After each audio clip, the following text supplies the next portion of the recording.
ওমা মালাকাত আইমানুকুম, তোমরা তোমাদের কর্মচারী, তোমাদের শ্রমিক যারা, তাদের প্রতি তাদের হকগুলো আদায় করে দিবা। এক নম্বর হলো নামাজের প্রতি যত্নশীল হইবা, দুই নম্বরে হলো তোমরা তোমাদের কর্মচারী শ্রমিকদের প্রতি যত্নশীল হইবা। তার মানে হলো শ্রমিকের ঘাম শুকানোর পূর্বেই তার প্রাপ্যটা তোমরা বুঝাইয়া দাও। আজকে আমাদের সমাজের মধ্যে এমন অনেক মানুষ আছে, শ্রমিক দিয়ে কাজ করাইয়া দেখা যায় তার টাকা পয়সা ঠিক মতো দেয় না। আছে না নাই? সবাই বলেন আছে না নাই? এত টাকার মালিক হয়ে লাভ হবে কি? এত কোটি কোটি টাকার মালিক হয়ে লাভ হবে কি যদি শ্রমিকের টাকায় না দেয়, যদি কর্মচারীর টাকায় না দেয়? আল্লাহ রসুল বলে গিয়েছেন মৃত্যুর পূর্ব মুহূর্তে তোমরা তোমাদের কর্মচারীর প্রতি যত্নশীল হও, তোমরা তোমাদের শ্রমিকদের প্রতি যত্নশীল হও, তোমরা তোমাদের অধীনস্থদের প্রতি যত্নশীল হও। তোমাদের অধীনস্থ যারা আছে তাদের দ্বারা যদি কাজ করায় যাও, তাহলে ওই কাজের পারিশ্রমিক তাদের গায়ের ঘাম শুকানোর পূর্বে দিয়ে দাও। আজকে যারা কাজের এরকম মানুষের শ্রমিকের টাকা যারা দেয় না, যারা কর্মচারীর টাকা পয়সা দেয় না, যারা মেরে খায়, তারা সবচেয়ে বড় ডাকাত। কি বলেন ঠিক কিনা? একটা ডাকাত তো হলো রাস্তার মধ্যে ঠেক দিয়ে ডাকাতি করে, আরেকটা ডাকাত হলো যারা শ্রমিকের টাকা পয়সা মাইরা খায়, যারা এতিমের হক মাইরা খায়, এরা হলো সবচেয়ে বড় ডাকাত। একটা গুরুত্বপূর্ণ আলোচনা, একজন মুমিনের অন্তরের মধ্যে নবী করিম সাল্লাল্লাহু আলাইহি সাল্লামের প্রতি যতটুকু ভালোবাসা, ঠিক রাসূল করিম সাল্লাল্লাহু আলাইহি সাল্লামের ওফাত তথা দুনিয়া থেকে বিদায় ততটুকুই দুঃখজনক এবং কষ্টদায়ক। কি বলেন ঠিক কিনা? রাসূলকে আমরা যতটুকু ভালোবাসি, রাসূল এই দুনিয়া থেকে যে চলে গেছেন, এটার জন্য আমাদের অন্তরের মধ্যে কষ্ট আছে না নাই? বলেন। অবশ্যই আছে।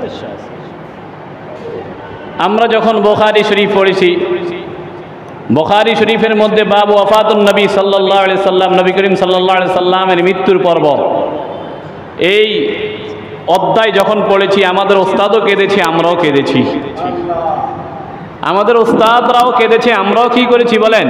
কেঁদেছি, কান্না করেছি।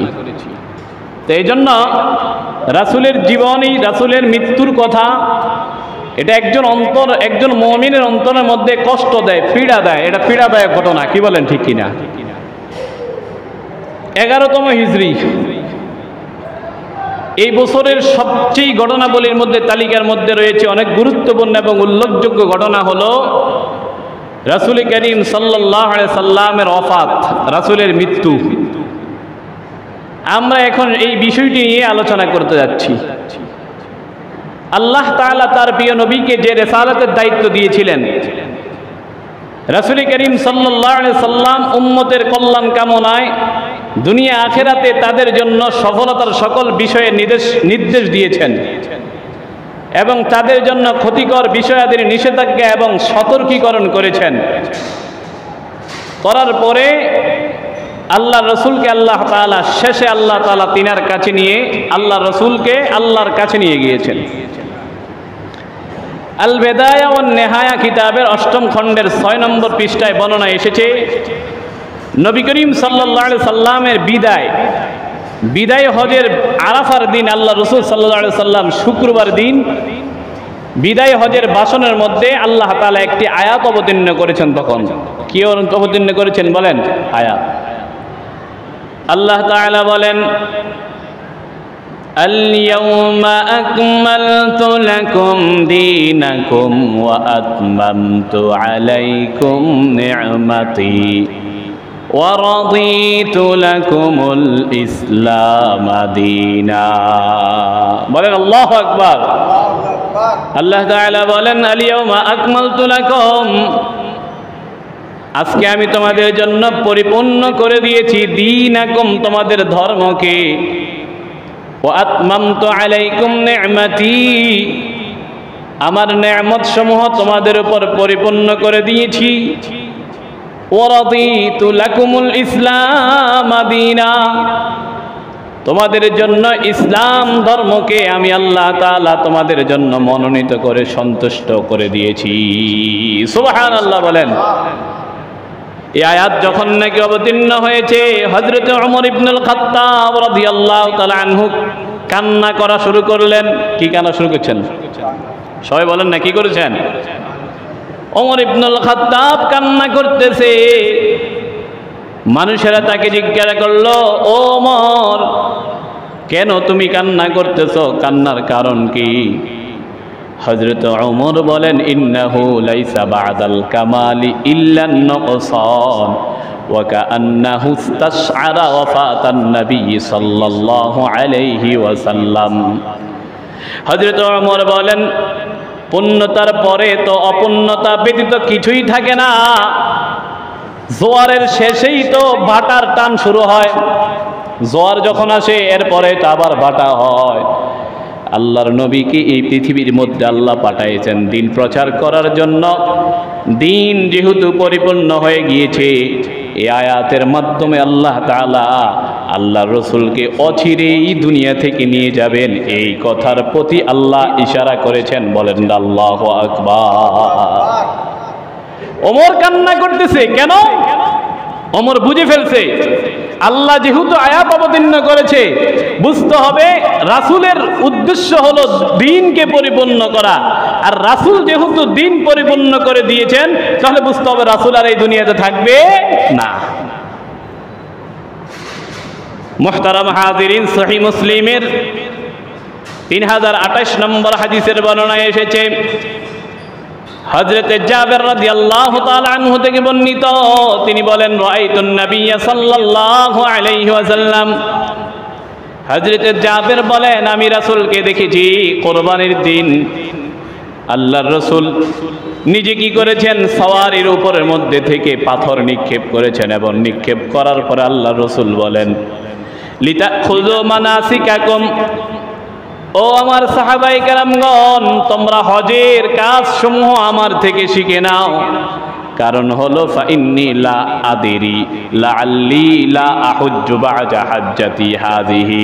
সাহাবায়ে কেরাম রে, আগামী বছর হতে পারে তোমরা আমাকে আর পাবে না।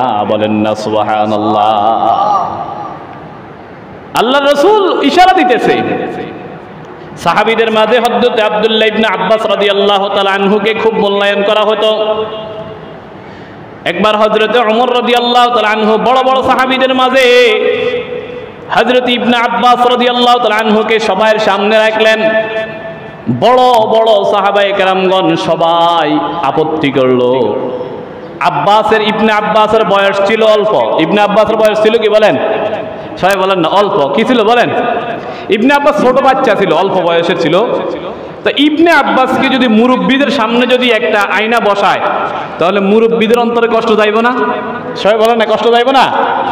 তো ইবনে আব্বাসকে মুরব্বীদের সামনে এসে বসাইছে। বসানোর পরে সাহাবায়ে কেরামগণ যারা মুরব্বী, তারা সবাই আপত্তি করতে লাগলো। ইবনে আব্বাস, এই ওমর, তুমি কেন ইবনে আব্বাসকে সামনে এনে বসাইছো? ওমর রাদিয়াল্লাহু তাআলা আনহু বলেন, আমি বসানোর কারণ আছে, তোমরা তো চিনো না ইবনে আব্বাসকে, তোমরা তো চিনো না।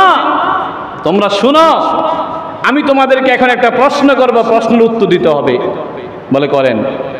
বলে সবাই সূরা নসর, ইযা জাআ নাসরুল্লাহি ওয়াল ফাতহ, এই সূরার তাফসীরের ব্যাপারে তোমরা কি জানো বলো। কথা বুঝছেন? এই সূরার তাফসীরের ব্যাপারে তোমরা কি জানো বলো। কাকে জিজ্ঞাসা করছে বলেন? ইবনে আব্বাস যখন সামনে গেলেন, কেন গেলেন? এই জন্য সাহাবায়ে কেরামগণ আপত্তি করলেন। এই জন্য সাহাবায়ে কেরামদেরকে বলতেছেন, তোমরা কি জানো সূরা নসর সম্পর্কে একটু বলো তো। সাহাবায়ে কেরামগণ বলতেছেন, কেউ কেউ বললেন, এখানে আমাদেরকে আদেশ করা হয়েছে যে যখন আমাদেরকে সাহায্য করা হবে এবং বিজয় দান করা হবে, তখন যেন আমরা আল্লাহর প্রশংসা করি, তার কাছে ক্ষমা প্রার্থনা করি। আবার কেউ কেউ বলছেন, আমরা এটা সম্পর্কে কিছুই জানি না। এবার ইবনে আব্বাসকে বলে, ও ইবনে আব্বাস, তুমি কি জানো একটু বলো। আল্লাহু আকবার বলেন। ইবনে আব্বাস ছোট মানুষ। ইবনে আব্বাসকে এবার আল্লাহ রসুলের সাহাবী ওমর বলতেছেন, ইবনে আব্বাস, সূরা নসর সম্পর্কে কি জানো বলো। ইবনে আব্বাস বলতেছেন, কুলতুলা ক্বালা ফামা তাকুল, কুলতু হুয়া আজালু রাসূলিল্লাহি সাল্লাল্লাহু আলাইহি ওয়াসাল্লাম। সূরা নসর অবতীর্ণ দ্বারা আল্লাহ তাআলা আল্লাহর রাসূলের মৃত্যুর কথার আগাম বার্তা দিয়েছেন। বলেন না আল্লাহু আকবার। ইবনে আব্বাস বলে, সূরা নাসর, ইযা জাআ নাসরুল্লাহি ওয়াল ফাত, এই সূরা অবতীর্ণ হওয়ার দ্বারা আল্লাহ তাআলা আল্লাহর রাসূলের মৃত্যুর কথা বুঝাইছেন যে রাসূল মারা যাবেন কয়দিন পরে। আল্লাহু আকবার। ছোট সাহাবী কিন্তু ইলম ভিতরে ছিল। আপনার ইলমের দাম বেশি, বয়সের দ্বারা যে কেউ দাম হয়ে যায় এমন না। বয়স বেশি হতে পারে, কিন্তু সে যদি বেককলের মতো কাজ করে, সে যদি বেকুবের মতো কাজ করে, সে যদি বেককলের মতো কাজ করে, তাহলে তার কখনো সম্মান থাকে না। কি বলেন, ঠিক কিনা? কথা বুঝছেন আপনারা? অনেকে অনেক বড়, টাকা পয়সা দ্বারা মানুষের সম্মান হয় না, বয়সের দ্বারা মানুষের সম্মান হয় না। সম্মান হয় তার আচার ব্যবহারে, ইলম দ্বারা। কি দ্বারা বলেন? আচার ব্যবহার, ইলম দ্বারা। ইবনে আব্বাস বলতেছেন, রাসূলের ওফাতের সংবাদ, মৃত্যুর সংবাদ আল্লাহ তাআলা দিয়েছেন, কারণ আল্লাহ তাআলা আল্লাহর রাসূলকে এই দুনিয়ার মধ্যে পাঠাইছেন ধর্মকে পরিপূর্ণ করার জন্য। যেহেতু ধর্মেই পরিপূর্ণ হয়ে যাবে, তাহলে রাসূল আর এই দুনিয়ার মধ্যে থাকবে না। এই রাসূলের মৃত্যুর সংবাদ আল্লাহ তাআলা সূরা নসরের মাধ্যমে আল্লাহ তাআলা আল্লাহ রাসূলকে বুঝিয়ে দিয়েছেন। বলেন না সুবহানাল্লাহ। মুহতারাম হাজিরিন, আজকের শেষ সিরাতের শেষ পর্বের আলোচনা, নবী করিম সাল্লাল্লাহু আলাইহি সাল্লামের ওফাতের আলোচনা চলতেছে। নবী করিম সাল্লাল্লাহু আলাইহি সাল্লামের অসুস্থতার সূচনা এবং এটা ক্রমান্বয়ে বৃদ্ধি পাওয়ার প্রসঙ্গে এবার আলোচনা শুরু হবে। হযরত নবী করিম সাল্লাল্লাহু আলাইহি সাল্লাম হঠাৎ করে ওফাত লাভ করেননি, বরঞ্চ ওফাতের পূর্বে কিছুদিন তিনি অসুস্থ ছিলেন। ওফাত মানে বুঝুন তো, ওফাত মানে মৃত্যু। আল্লাহ রাসূল হঠাৎ করে মৃত্যুবরণ করেননি। মৃত্যুবরণের কিছুদিন পূর্বে থেকে রাসূল কি ছিলেন বলেন? অসুস্থ ছিলেন। সবাই বলেন না, কি ছিলেন? অসুস্থ ছিলেন। এই অসুস্থতা শুরু হয়েছে 11 হিজরি সনের সফর মাসের শেষ দিকে অথবা রবিউল আউয়াল মাসের শুরুর দিকে এই অসুস্থতার সূচনা হয়। এই সম্পর্কে আল বেদায়া ওয়ান নেহায়া কিতাবের 8ম খণ্ডের 26 নম্বর পৃষ্ঠায় বর্ণনা এসেছে কি, আন আবি মুয়াইহিবা মাওলা রাসূলুল্লাহ সাল্লাল্লাহু আলাইহি সাল্লাম, আল্লাহর রাসূলের একটা আজাদকৃত গোলাম ছিল যার নাম ছিল আবু মুয়াইহিবা। এই আবু মুয়াইহিবা সে বলে, একবার মাঝরাতে রাসূল করিম সাল্লাল্লাহু আলাইহি সাল্লাম আমাকে নিয়ে জাগিয়ে তুলে আল্লাহর নবী আমাকে নিয়ে চলে গেলেন কোন জায়গায়? জান্নাতুল বাকির মধ্যে। কোন জায়গায়? সবাই বলেন, জান্নাতুল বাকিতে।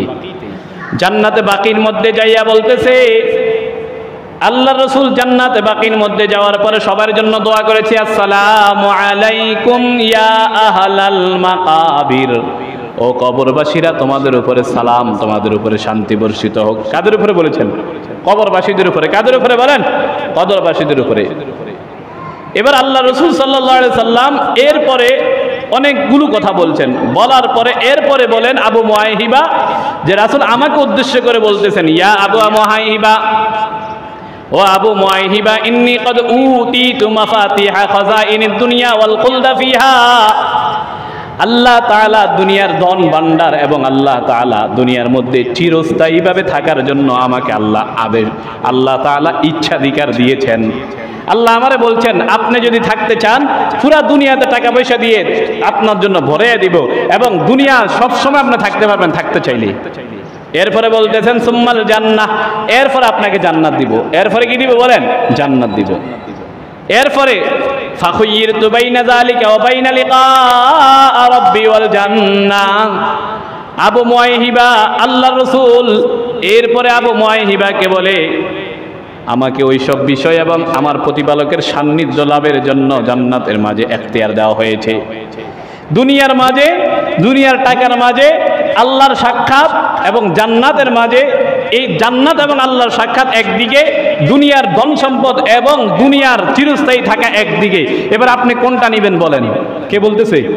আল্লাহ বলতেছে। কারে বলতেছে? রাসূলকে। তা আবু মুয়াইহিবাকে বলতেছে, এরপর আমি বলতেছি আল্লাহ রাসূলকে। আবু মুয়াইহিবা বলতেছে, আমি বলতেছি। কি বলতেছি? বিআবি আনতা ওয়া উম্মি, ও রাসূল আমার আব্বা এবং আম্মা আপনার উপর কুরবানি হোক। ফাখুজ মাফাতিহা খাজাইনিদ দুনিয়া ওয়াল খুলদা ফিহা সুম্মাল জান্নাহ। দুনিয়ার মধ্যে যত ধন সম্পদের ভান্ডার আছে এটাকে আপনি নেন এবং এরপরে জান্নাতকে আপনি নেন। কে বলতেছে? আবু মুয়াইহিবা বলতেছে যে রাসূল, আপনি ধন ভান্ডার দুনিয়াতে চিরস্থায়ী থাকা এটাকে আগে নেন, এরপরে জান্নাত নেন। আল্লাহ রাসূল এবার বলতেছেন না না না, লা লা ওয়াল্লাহ, আল্লাহর কসম করে বলতেছি আবা মুয়াইহিবা, ও আবু মুয়াইহিবা, লাকাদ ইখতারতু লিকা রাব্বি ওয়াল জান্নাহ, আমি আল্লাহর সাক্ষাৎ এবং জান্নাতকে আমি ইচ্ছাধিকারের মধ্যে আমি গ্রহণ করে নিছি। বলেন না সুবহানাল্লাহ। দুনিয়ার ধন সম্পদ আমি নেই নাই, দুনিয়ার টাকা পয়সা আমি নেই নাই, দুনিয়ার মধ্যে চিরস্থায়ী থাকাকে আমি নেই নাই, বরং আল্লাহর সাক্ষাৎ এবং জান্নাতকে আমি প্রাধান্য দিয়ে এটাকেই আমি গ্রহণ করে নিয়েছি। বলেন না সুবহানাল্লাহ। এরপরে বলেন সুম্মা ইস্তাগফারা লি আহলিল বাকি সুম্মা ইনসারাফা। এরপরে আল্লাহর রাসূল জান্নাতুল বাকির যারা ছিল সবার জন্য দোয়া করেছে, এরপরে চলে গিয়েছে ফাবুদিয়া বি রাসূলিল্লাহি সাল্লাল্লাহু আলাইহি সাল্লাম ওয়াজউহুল্লাযী কবাযাহুল্লাহু ফীহি। এরপরে আল্লাহর রাসূলের অসুস্থতা শুরু হয়ে গেল, আল্লাহর রাসূলের মরণের রোগ শুরু হয়ে গেল। হযরতে রাসূল করিম সাল্লাল্লাহু আলাইহি সাল্লাম এবার যখন নাকি রাসূল করিম সাল্লাল্লাহু আলাইহি সাল্লাম ঘরের মধ্যে চলে আসলেন, আসার পরে আল্লাহর রাসূলের অসুস্থতা ক্রমান্বয়ে বাড়া শুরু করলো। নবী করিম সাল্লাল্লাহু আলাইহি সাল্লাম প্রচণ্ড অসুস্থ হয়ে পড়লেন, এমনকি দাঁড়ানোর শক্তিও আল্লাহর রাসূল পাচ্ছিলেন না। তখন সাইয়্যিদুনা হযরতে আবু বকর রাদিয়াল্লাহু তাআলা আনহু এর ইমামতিতে নামাজ চালু করার আল্লাহর রাসূল নির্দেশ দিয়ে দিলেন, যার বিবরণ সূরা আবু দাউদের 4660 নম্বর হাদিসের বর্ণনায় এসেছে। আল্লাহর রাসূল অসুস্থ হয়ে গেলেন, খুব বেশি অসুস্থ। জান্নাতুল বাকি থেকে আসলেন, আসার পরে ঘরের মধ্যে খুব অসুস্থ হয়ে গেলেন। এবার আল্লাহর রাসূল যে নামাজ পড়াবেন, এই নামাজ পড়ানোর মতো পর্যন্ত শক্তি নাই। আর আব্দুল্লাহ ইবনে মাযমাআহ, আব্দুল্লাহ ইবনে জামাআ বলেন, ক্বালা লাম্মা ইসতুইজ্জা বিরাসূলিল্লাহি সাল্লাল্লাহু আলাইহি সাল্লাম ওয়া আন্না ইনদাহু ফি নাফারিন মিনাল মুসলিমিন দাআহু বিলালুন ইলাস সালাহ। হযরতে আবু জামাআ বলেন, আল্লাহর রাসূলের যখন নাকি মারাত্মক অসুস্থ শুরু হয়ে গেল, আমরা মুসলমানদের একটা দল রাসূলের সাথে সাক্ষাৎ করার জন্য উপস্থিত ছিলাম। এবার যখন নামাজের সময় হয়ে গেল, বেলাল ডাকতেছে নামাজ। ফাকালা মুরু মান ইউসাল্লি লিন-নাস, সবাই বলতেছে কে নামাজ পড়াইবে, কে নামাজ পড়াইবে। ফাখরাজা আব্দুল্লাহ ইবনে জামাআ, আব্দুল্লাহ ইবনে জামাআ বের হয়ে গেলেন। ফাইজা উমর ফিন-নাস, দেখলেন ওমর সামনে আছে। ওয়া কানা আবু বকরিন গায়িবান, আবু বকর সামনে ছিল না। ফাকুলতু ইয়া উমর, আবু জামাআ বলেন, আমি ওমরকে বললাম, হে ওমর, কুম ফাসাল্লি বিন-নাস, ও ওমর মানুষদেরকে নিয়ে নামাজ পড়াও, রাসূল তো অসুস্থ। ফাতাকাদ্দামা ফাকাব্বারা, হযরত ওমর সামনে চলে গেলেন, এমন সময় তাকবীর দেওয়া শুরু হয়ে গেল। ফালাম্মা সামিআ রাসূলুল্লাহি সাল্লাল্লাহু আলাইহি সাল্লাম সাউতাহু, আল্লাহর রাসূল যখন শুনলেন নামাজ পড়াইতেছে কে, মসজিদে নববীর জানালার লগে আল্লাহর রাসূলের ঘর ছিলেন, এখন তো যেখানে রওজা। আল্লাহর রাসূল জানালার মাধ্যমে ঘরের থেকে শুনতে পারলেন কে যেন নামাজ পড়াচ্ছে। পরে শুনলেন ওমরের আওয়াজ। এবার আল্লাহর রাসূল সাল্লাল্লাহু আলাইহি সাল্লাম বলেন, ফাআইনা আবু বকর, আবু বকর কোথায়, আবু বকর কোথায়? ওমর নামাজ পড়াইতেছে, আবু বকর কোথায়? আল্লাহ রাসূল বলেন, আবাল্লাহু যালিকা ওয়াল মুসলিমুন, আল্লাহ রাসূল বলেন আবু বকর দিয়ে নামাজ পড়াও। কারে দিয়ে নামাজ পড়াইতে বলছে বলেন? আবু বকরের দিয়ে নামাজ পড়াও। কারণ ফাবাআসা ইলা আবু বকর, এরপর আবু বকরের কাছে গেলেন। ফাজা বা'দা আন্না সাল্লা উমর তিলকা সালাতি ফাসাল্লা বিন-নাস, ওই নামাজ হযরত ওমর পড়ায়া ফেললো। পরের নামাজ থেকে হযরতে আবু বকর নামাজ পড়ানো শুরু করে দিল। সুবহানাল্লাহ সুবহানাল্লাহ। রাসূল তো প্রচন্ড অসুস্থ, খুব বেশি অসুস্থ। এর আগে দিয়ে নবী করিম সাল্লাল্লাহু আলাইহি সাল্লামের প্রচন্ড অসুস্থতা অবস্থায়ও একদিন হালকা সুস্থতা বোধ করেছে। রাসূল তো এখন অসুস্থ, একদিন হঠাৎ করে আল্লাহ রাসূলের একটু ভালো লাগতেছে। এবার আল্লাহ রাসূল জামাতের মধ্যে অংশগ্রহণ করার জন্য ঘর থেকে বেরিয়ে আসেন। সহিহ বুখারী 683 নম্বর হাদিসের মধ্যে যার বিবরণ এসেছে। হযরত আয়েশা বলেন, আমার রাসূলুল্লাহ সাল্লাল্লাহু আলাইহি সাল্লাম আবা বকর ইউসাল্লি বিন-নাসি ফি মারদিহি, রাসূলের অসুস্থতার মধ্যে হঠাৎ করে আল্লাহ রাসূলের অসুস্থতার মধ্যে আবু বকরকে বললেন যেন আবু বকর নামাজ পড়ায়। ফাকানা ইউসাল্লি বিহিম, আবু বকর সবাইকে নিয়ে নামাজ পড়াচ্ছে। ক্বালা উরওয়া বলেন ফাওয়াজাদা রাসূলুল্লাহ সাল্লাল্লাহু আলাইহি ওয়াসাল্লাম ফি নাফসিহি খিফাতান, একদিন আল্লাহ রাসূল অসুস্থতাকে হালকা মনে করলেন, মানে হালকা হলেন, মনে হয় যেন অসুস্থতা নাই। এমন সময় ফাইদা আবু বকর ইয়াউম্মুন নাস, আবু বকর মানুষদেরকে নিয়ে নামাজের ইমামতি করতেছে। ফালাম্মা রাআহু আবু বকর ইস্তাখরা, আবু বকর যখন আল্লাহর রাসূলকে দেখলেন সাথে সাথে পিছে চলে আসলেন। ফাআশারা ইলাইহি আন কামা আনতা, আল্লাহর রাসূলকে ইশারা করলেন আপনি নামাজ পড়েন। আল্লাহ রাসূলকে ইশারা করার পর আল্লাহ রাসূল নামাজ পড়াইলেন। ফাজালাসা রাসূলুল্লাহ সাল্লাল্লাহু আলাইহি ওয়াসাল্লাম হিজা আবি বকর ইলা জামবিহি, আবু বকরকে বললেন আবু বকর তুমি নামাজ পড়াও। আল্লাহ রাসূল পড়াই নাই, কাকে বলছেন? আবু বকর তুমি নামাজ পড়াও। আল্লাহ রাসূল বৈশা আবু বকরের পিছে দিয়ে আল্লাহ রাসূল নামাজ পড়লেন। ফাকানা আবু বকর ইউসাল্লি বিসলাতি রাসূলিল্লাহ সাল্লাল্লাহু আলাইহি ওয়াসাল্লাম ওয়ান নাসু ইউসাল্লুনা বিসলাতি আবু বকর। বলে শুনো, ওই সময় আবু বকর রাদিয়াল্লাহু তাআলা আল্লাহ রাসূল সাল্লাল্লাহু আলাইহি সাল্লামকে অনুসরণ করে নামাজ আদায় করেছিলেন, আর লোকেরা আবু বকর রাদিয়াল্লাহু তাআলা আনহুকে অনুসরণ করে নামাজ আদায় করতেছিল। ইমাম ইবনে কাসির রাহমাতুল্লাহ আলাইহি বলেন এটা ছিল নবী করিম সাল্লাল্লাহু আলাইহি সাল্লামের শেষ নামাজ, যা তিনি সময়কে নিয়ে জামাতবদ্ধভাবে আদায় করেছিলেন। এরপর আল্লাহ রাসূল আর জামাতে নামাজ আদায় করেন নাই। নবী করিম সাল্লাল্লাহু আলাইহি সাল্লামের সর্বশেষ নামাজ এবং ইন্তেকাল, হযরত নবী করিম সাল্লাল্লাহু আলাইহি সাল্লাম যেদিন ইন্তেকাল করেন সেদিন ফজরের নামাজই ছিল তার শেষ নামাজ। এই সম্পর্কে সহিহ বুখারী 680 নম্বর হাদিসের বর্ণনা এসেছে। হযরত আনাস ইবনে মালিক রাদিয়াল্লাহু তাআলা আনহু বলেন, তিনি বলেন ওয়া কানা তাবিআন নবী সাল্লাল্লাহু আলাইহি ওয়াসাল্লাম, যে আল্লাহর রাসূলের অনুসারী ছিল, খাদেম ছিল। হযরতে আনাস ইবনে মালিক আল্লাহর রাসূলের খাদেম ছিল। সে বলতেছে আন্না আবু বকর কানা ইউসাল্লি লাহুম ফি ওয়াজহিন নবী সাল্লাল্লাহু আলাইহি সাল্লাম আল্লাযী তুফিয়া ফীহি, যে অসুস্থতার মধ্যে আল্লাহর রাসূল ইন্তেকাল করেছিলেন, ওই অসুস্থতার সময়ে আবু বকর নামাজ পড়াচ্ছে। হাত্তা ইযা কানা ইয়া উম্মুল ইসনাইন, অবশেষে যখন সোমবারের নামাজ পড়াতে ছিল, সোমবার এলো, ওয়াহুম সুফুফুম ফিস সালাহ, সাহাবায়ে কেরামগণ ফজর নামাজের জামাতের মধ্যে সারিবদ্ধ হয়ে আছে। ফাকাশাফান নবী সাল্লাল্লাহু আলাইহি সাল্লাম সিদরাল হুজরাতা ইয়ানজুরু ইলাইনা ওয়া হুয়া কায়েম, আল্লাহর রাসূলের হুজরা ছিল এরকম বাম সাইডে, আল্লাহর রাসূলের হুজরা ছিল বাম সাইডে। আল্লাহর রাসূল জানালাটা খুলে আল্লাহর রাসূল জানালার পর্দাটা সরায়ে সাহাবায়ে কেরামদের দিকে তাকায়া থাকতেছিলেন। অনেকক্ষণ ধরে আল্লাহর রাসূল ছায়া ছিলেন। আল্লাহর রাসূল থাওয়ার পরে কানা ওয়াজহাহু ওয়ারাকাহু মাসহাব, মনে হয় যেন আল্লাহর রাসূলের চেহারাটা কোরআনে কারীমের পৃষ্ঠা সাদা, এরকম আল্লাহর রাসূলের চেহারাটাও ওই সময় চমকাইতেছিল। সুবহানাল্লাহ সুবহানাল্লাহ। সুম্মা তাবাসসামা ইয়াযহাক, এরপর আল্লাহর রাসূল মুচকি হাসি দিলেন। ফাহামামনা আন নাফতাতিনা মিনাল ফারাজি বিরুইয়াতিন নবী সাল্লাল্লাহু আলাইহি ওয়াসাল্লাম, সবাই বললেন নবী করিম সাল্লাল্লাহু আলাইহি সাল্লামকে দেখতে পেয়ে সবাই খুশিতে প্রায় আত্মহারা হয়ে গিয়েছিল।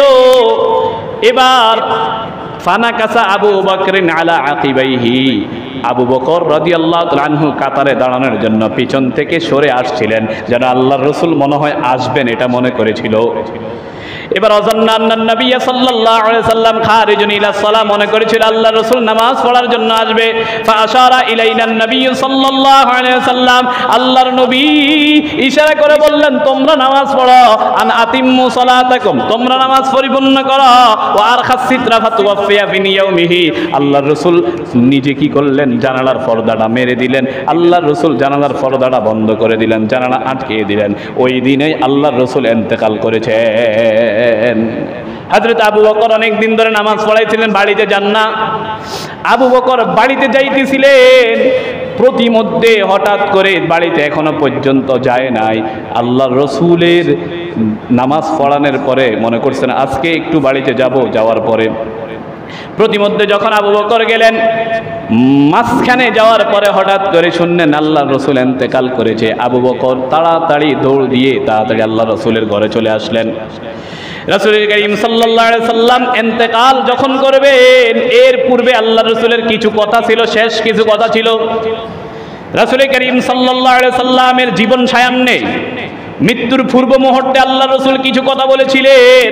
এক নম্বর কথা সহিহ বুখারীর 4443 নম্বর হাদিসের মধ্যে এসেছে, আল্লাহ রসুল হযরত আয়েশা রাদিয়াল্লাহু তাআলা আনহা থেকে বর্ণিত, আব্দুল্লাহ ইবনে আব্বাস রাদিয়াল্লাহু তাআলা আনহু থেকেও বর্ণিত, তিনারা দুজনেই বলেন, লাম্মা নাযালা বিরাসূলিল্লাহি সাল্লাল্লাহু আলাইহি ওয়াসাল্লাম, আল্লাহ রসুলের যখন অসুস্থতা বেড়ে গেল, তাফিকা ইয়াতরাহু খামিসাতান লাহু আলা ওয়াজহিহি, আল্লাহ রসুল একটা চাদর দিয়ে নিজের চেহারাটাকে গোড়া দিতেন, ঢাকনা দিতেন। কি লেগা? ফাইদা, কারণ বেশি জ্বর, অনেক জ্বরের কারণে। ফাইদা তাম্মা কাশাফাহা আন ওয়াজহিহি, যখন চেহারা থেকে জ্বর কিছু কমে যেত, আল্লাহর রাসূল নিজের চেহারা থেকে কি করতেন? এরকম চাদরটা সরিয়ে ফেলতেন। ওয়া হুয়া কাযালিকা ইয়াকুলু, এরপরে আল্লাহর রাসূল বলতেছেন, লানাতুল্লাহি আলাল ইয়াহুদি ওয়ান নাসারা, ইহুদি এবং নাসারাদের উপর আল্লাহর লানত। কিল্লেগা? কারণ হলো ইত্তাখাযু কুবুর আম্বিয়াইহিম মাসাজিদ, তারা তাদের নবীদের কবরগুলোকে সেজদার জায়গা, মাজার বানায় ফেলেছে। আমাদের দেশের মধ্যে এখন অনেক জায়গায় অনেক মাজারের মধ্যে সেজদা হয় কি হয় না? হয় না। অথচ আল্লাহ রসুল জীবন সায়ান্নে মৃত্যুর পূর্ব মুহূর্তেও আল্লাহ রসুল ইহুদি নাসারাদেরকে লানত দিয়ে আল্লাহ রসুল বলেছিলেন, কারণ হলো তারা তাদের নবীদের কবরগুলোকে তারা মাজার বানাইছে, সেজদার জায়গা বানাইছে। যারা মাজারে গিয়ে সেজদা দেয় তাদের উপরও আল্লাহ রসুল লানত করেছে। কি বলেন, ঠিক কিনা? এই কথা তারা বোঝা যায় না? যারা মাজারের মধ্যে গিয়ে সেজদা দেয়, যারা বাবার পায়ের মধ্যে সেজদা দেয়, যারা বিশ্বাবের পায়ের মধ্যে গিয়ে সেজদা দেয়, তাদের ব্যাপারে আল্লাহ রসুল ইহুদি নাসারাদেরকে লানত দিয়েছে। কেন? কারণ হলো যারা নবীদের কবরগুলোকে সেজদার জায়গা বানিয়েছে, এজন্য যারা মাজারের মধ্যে গিয়ে সেজদা দিবে, যারা নিজেদের পিসাবের এরকম পায়ের মধ্যে গিয়ে সেজদা দিবে, তাদের উপরও আল্লাহর নবী জীবন সায়ান্নের মধ্যে মৃত্যুর পূর্ব মুহূর্তে আল্লাহ রসুল মনে হয় যেন তাদের উপরও লানত করেছেন। কি বলেন, ঠিক কিনা? মুহতারাম হাজিরিন, এই জন্য আপনাদের হাতে পায়ে ধরে বলি, কখনো নিজের এই কপালটাকে কখনো আল্লাহ ব্যতীত আর কারো নিকট নত করবেন না। পারবেন তো ইনশাআল্লাহ? আল্লাহ ব্যতীত আর কারো নিকট কোন সময় আমরা এই কপালকে কখনো আমরা অবনত করব না, অবনত করব না, কারো মাথা কারো নিয়ে আমরা নত করব না ইনশাআল্লাহ। এরপর আল্লাহ রসুল বলেন, ইউহাযযিরু মা সানাউ, আল্লাহ রসুল আমাদেরকে বলতেছেন তোমরা এটা থেকে বেঁচে থাকো, এই কাজ করিও না। 2 নম্বর হলো নবী করিম সাল্লাল্লাহু আলাইহি সাল্লামের মৃত্যুর পূর্ব মুহূর্তে আল্লাহর রসুল অনেকবারই বলেছিলেন। সুনানে ইবনে মাজার 1625 নম্বর হাদিসের মধ্যে এসেছে, হযরতে উম্মে সালামা রাদিয়াল্লাহু তাআলা আনহা থেকে বর্ণিত, তিনি বলেন, আন্না রাসূলুল্লাহি সাল্লাল্লাহু আলাইহি সাল্লাম কানা ইয়াকুলু, আল্লাহ রাসূল ফি মারদিহি আল্লাযী তুফিয়া ফিহি, আল্লাহ রাসূল মৃত্যুর সময়, যেই সময় নাকি আল্লাহ রাসূল যে অসুস্থতার মধ্যে মারা গিয়েছেন, ইন্তেকাল করেছেন, ওই ইন্তেকালের সময় আল্লাহর রাসূল কিছু কথা বলেছেন। ওই কথার মধ্যে 1 নম্বর কথা একটু আগে তো বলে দিয়েছি, আরেকটা কথা হলো আল্লাহর রাসূল বলেছেন, আস-সালাত ওয়া মা মালাকাত আইমানুকুম, আল্লাহর রাসূল বলেন তোমরা নামাজ পড়ো, নামাজ পড়ো। আল্লাহু আকবার। মৃত্যুর পূর্ব মুহূর্তে আল্লাহ রসুল নামাজের কথা বলেছেন। আজকে আমরা নামাজ পড়ি না, মুসলমান দাবি করি, কিন্তু শুধু জুমার নামাজও এখন আর অনেকে পড়তে আসে না। জুমার নামাজও আগে দেখতাম পড়তো, জুমার নামাজও পড়ে না। আছে না নাই? এই কথা কন না, কে আছে না নাই?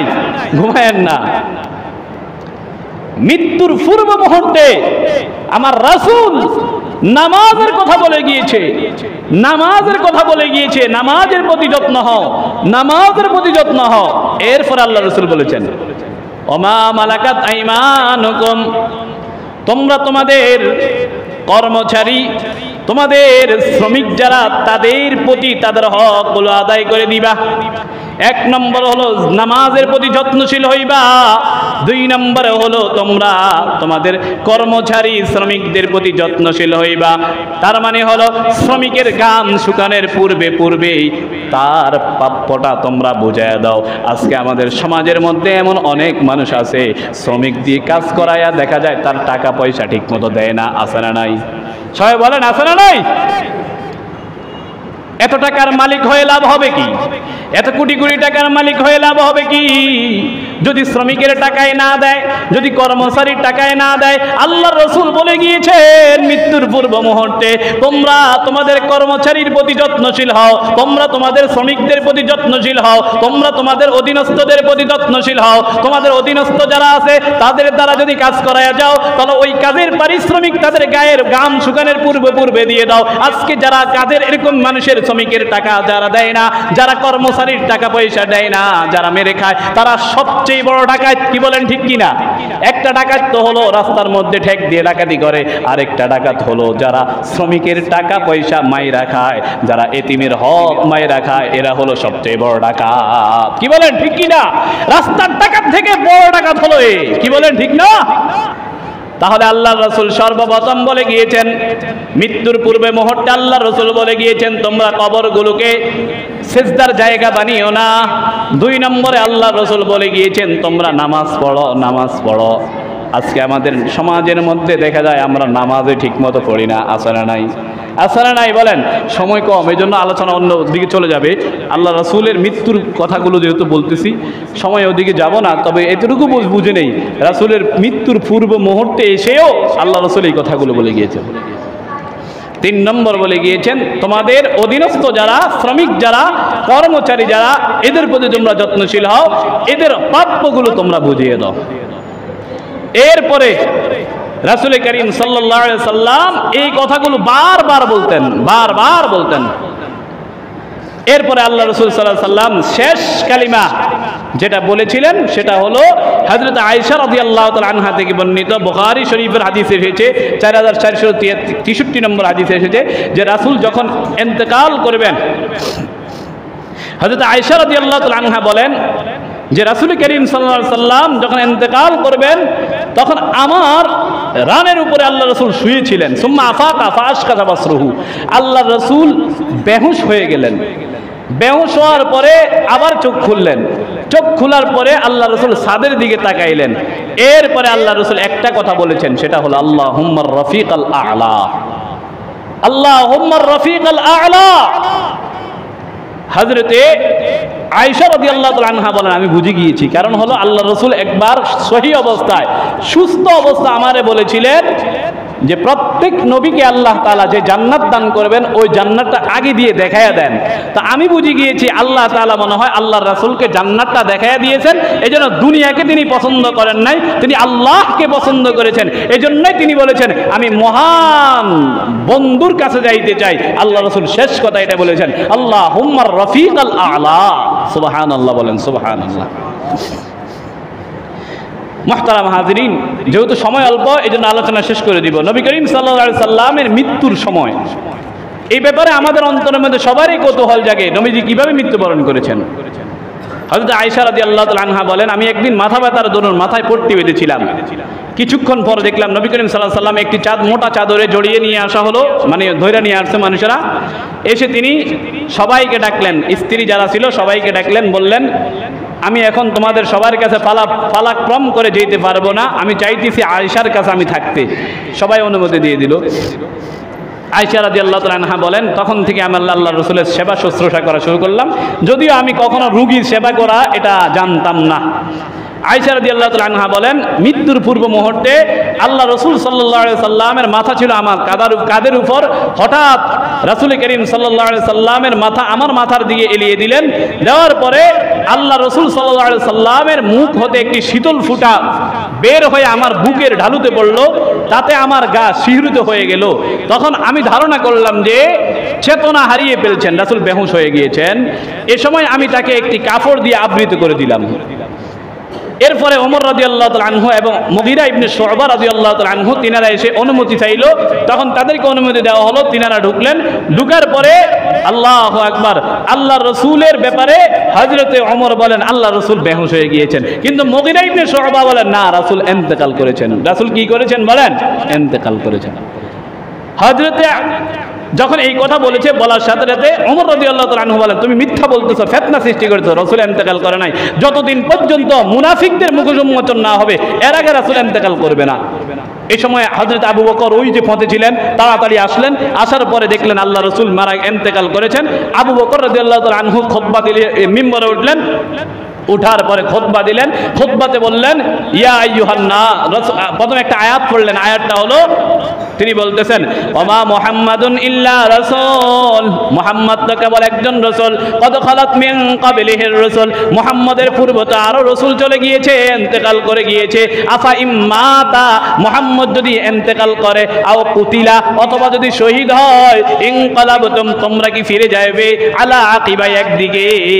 বলতেছে ওমাইয়ানকালিব আলা আকিবাইহি, যে ব্যক্তি ইসলাম থেকে দূরে সরে যাবে মুহাম্মদের মৃত্যুর পরে, ফালাইয়াতুরুল্লাহ শাইআ, সে ইসলাম আল্লাহর কোনো ক্ষতি করতে পারবে না। আল্লাহ বলেন ওয়াসায়াজিল্লাহু শাকিরিন, যারা কৃতজ্ঞতা জ্ঞাপনকারী তাদেরকে আল্লাহ তাআলা উত্তম প্রতিদান দান করেন। বলেন না সুবহানাল্লাহ। এই আয়াত যখন নাকি পড়লো, হযরত ওমর বলেন এর কোরআনে কি আয়াত আছে নাই? ওমর ছিল হাফেজ, রাসূলের মৃত্যুর বেদনায় ওমর কোরআন আয়াত পর্যন্ত ভুলে গিয়েছে। আর আমাদের দেশের আশিক রাসূল যারা, এরা রাসূলের মৃত্যুর বেদনায় নিজের মুখের দাড়ি পর্যন্ত রাখে না। কি বলেন, ঠিক কিনা? এরকম আশিক রাসূল আছে না নাই? মুখে লাগাই দেয়, মাথার উপরে লাগাই দেয়, আমরা রাসূল সৈনিক, আশিক রাসূল, অথচ তার পুরা শরীরের মধ্যে গান্ধার গন্ধ কয়। কি বলে, আছে না নাই? এরকম আশিক রাসূল আছে। আর ওমর রাসূলের মৃত্যুর বেদনা সহ্য করতে না পেরে, সে হাফেজ ছিল, কোরআন আয়াত পর্যন্ত ভুলে গিয়েছে। বলছে আয়াত বুঝে আছে। হযরত বেলাল তো পাগলের মতো পাগল ফারা হয়ে 6 মাস পর্যন্ত তিনি কোন দিকে গেছেন কেউই জানে না। 6 মাস পরে বেলাল আসলো মসজিদে নববীর মধ্যে, বেলালকে আযান দেওয়ার জন্য বলল। হ্যাঁ, বেলাল, সবাই বলতেছে আযান দেওয়ার জন্য, কেউ বেলাল মানে না। যখন রাসূলের নাতি হযরত হাসান হুসাইন আসলো, এই হাসান হুসাইন যখন অনুরোধ করলো, হযরত বেলাল যখন আযান দিল, যখন আযান শুরু করলো, মক্কার ছোট থেকে নিয়ে বড় পর্যন্ত, বৃদ্ধ থেকে নিয়ে যারা ছোট বড় একবার সবাই বলল রাসূল মনে হয় আবারও আসছে। যেহেতু বেলাল আযান দিতেছে, সবাই পাগল করা হয়ে গেল। বেলাল আশহাদু আন্না মুহাম্মাদার রাসূলুল্লাহ পড়লো। এই পড়ার সাথে সাথে বেলালও পুরো বুক ফেটে তাড়াতাড়ি বেলাল আযান শেষ করে দিল, মানে আযান আর দিতে পারলো না। এটা ছিল মহাব্বত, এটা ছিল মহাব্বত। আর আমরা এমন মহাব্বত দেখাই, আল্লাহ হেফাজত করুক আমাদেরকে। সবাই বলেন আমিন। রাসূল করিম সাল্লাল্লাহু আলাইহি সাল্লামের সময় যেহেতু শেষ, শুধু এতটুকুই বলে নেই, আল্লাহ রাসূলের জানাজার নামাজ কোনো, আমরা যেভাবে জানাজার নামাজ পড়ি জামাতের সাথে, এরকম কোনো জামাতের সাথে জানাজার নামাজ হয় নাই। রাসূলের জানাজার নামাজ, রাসূলের যেহেতু যেই জায়গাতে রাসূল ইন্তেকাল করেছেন ওই জায়গাতেই রাসূলকে কবর দেওয়া হয়েছে, রওজা হয়েছে সেখানে, এই জন্য সেখানে জায়গাও সংকীর্ণ। এই জন্য একা একা কি করেছে, জানাজার নামাজ পড়েছে। এবং রাসূলকে দাফন কাফনের ব্যাপারে কিভাবে দাফন দেবে, কিভাবে দিব, সাহাবায়ে কেরামগণ এই নিয়ে 2 দিন পর্যন্ত মতনৈক্য হয়েছিল। সাহাবায়ে কেরাম ঘুমিয়ে গেলেন, আল্লাহ তাআলা ঘুম দিয়ে দিলেন। এরপরে একটা সুষ্ঠু সমাধান হয়ে গিয়েছে। রাসূলকে কবরের মধ্যে রেখেছেন হযরত আলী এবং রাসূলের চাচা হযরত আলী ইবনে হযরত আবি তালেব, হযরত আব্বাস রাদিয়াল্লাহু তাআলা আনহু, এনারা কি করেছেন, রাসূলকে কবরে রেখেছেন। রাসূল করিম সাল্লাল্লাহু আলাইহি সাল্লামের দাফন এবং কাফন, এটা কবরে নামার জন্য সর্বপ্রথম আলী ইবনে আবি তালেব, ফজল ইবনে আব্বাস এবং তার ভাই কুসাম এবং রাসূল সাল্লাল্লাহু আলাইহি সাল্লামের মুক্তদা শুকরান, তারা আল্লাহ রাসূলকে কবরের মধ্যে নামান। রাসূলের এই মৃত্যুর ব্যাপারে আমরা যখন, আমাদের ওস্তাদ আমাদেরকে যখন কিতাব পড়াইছেন বুখারী শরীফের মধ্যে বাবু ওয়াফাতুন নবী, ওই দিন যখন শুনেছি সেদিনও কেঁদেছি, আমাদের ওস্তাদও কেঁদেছে। রাসূলের মৃত্যু এটা মুমিনের জন্য যেরকম রাসূলের ভালোবাসা, মুমিন যেরকম অন্তরের মধ্যে সবসময় একটা আনন্দ পায়, এমনইভাবে রাসূলের মৃত্যুতেও মুমিন অন্তরের মধ্যে কষ্ট পায়। পায় কি পায় না বলেন? রাসূলের মৃত্যুর খবর শুনলে ও মুমিনের অন্তরের মধ্যে অবশ্যই বেদনা আসে, কষ্ট আসে। এই জন্য মুহতারাম হাজিরিন, এই সামান্য দিনে, অল্প মাত্র 2.5 মাসের মধ্যে আমরা সামান্যতম রাসূলের সিরাত নিয়ে কিছু আলোচনা করেছি। সিরাতের আলোচনা করতে গেলে আরও অনেক দিন চলে যাবে, এই জন্য বিস্তারিত আলোচনা আর করব না। আমরা সামনের সপ্তাহ থেকে নিয়ে আমরা মৌসুম অনুযায়ী আলোচনা করার চেষ্টা করব। এবং এই সিরাতগুলো থেকে, সিরাতের যে আলোচনা হয়েছে এই আলোচনাগুলো থেকে আমরা সবাই শিক্ষা গ্রহণ করার জন্য চেষ্টা করব। আজ আজকের আলোচনা থেকে আমরা আমাদের শিক্ষা, একটা শিক্ষা আমরা গ্রহণ করতে পারি, রাসূলের শেষ মুহূর্তে রাসূল কি কি বলেছিলেন এইগুলো থেকে আমরা বলতে পারি। এক নম্বর, আল্লাহ রাসূল সাল্লাল্লাহু আলাইহি সাল্লাম বলেছেন, কখনো তোমরা তোমাদের কবরগুলোকে মসজিদ মানে সেজদার জায়গা বানাইবা না, তোমরা মাজার হিসেবে গ্রহণ করে সেখানে সেজদা দিবা না, মানে আল্লাহ ব্যতীত অন্য কারো নিকট তোমরা সেজদা দিবা না। 2 নম্বর শিক্ষা হলো নামাজ কখনো আমরা ছাড়বো না। 3 নম্বর শিক্ষা হলো আমাদের অধীনস্থ যারা আছে তাদের প্রতি আমরা কখনো জুলুম করব না। এবং আমরা এমনভাবে আরেকটা শিক্ষা নিতে পারি, রাসূলের অনুসারীরা যেরকম রাসূলের প্রতি জীবন দিতে যেরকম ব্যস্ত ছিল, ব্যতিব্যস্ত ছিল, আমরাও যারা নাকি নেতা, যারা উপরস্থ যারা নাকি নেতা, উপরস্থ যারা নাকি নেতা, আমরাও এই চিন্তা করব আমাদের কর্মীরা শুধু কেবল 100 টাকার জন্য আমাদের জন্য পাগল হবে এমন যেন না হয়, টাকা ছাড়াও যেন তারা আমাদের জন্য পাগল হয় এমন কাজ আমরা করে যেতে পারি। আল্লাহ তাআলা আমাদেরকে তৌফিক দান করুক, সকলে বলেন আমিন।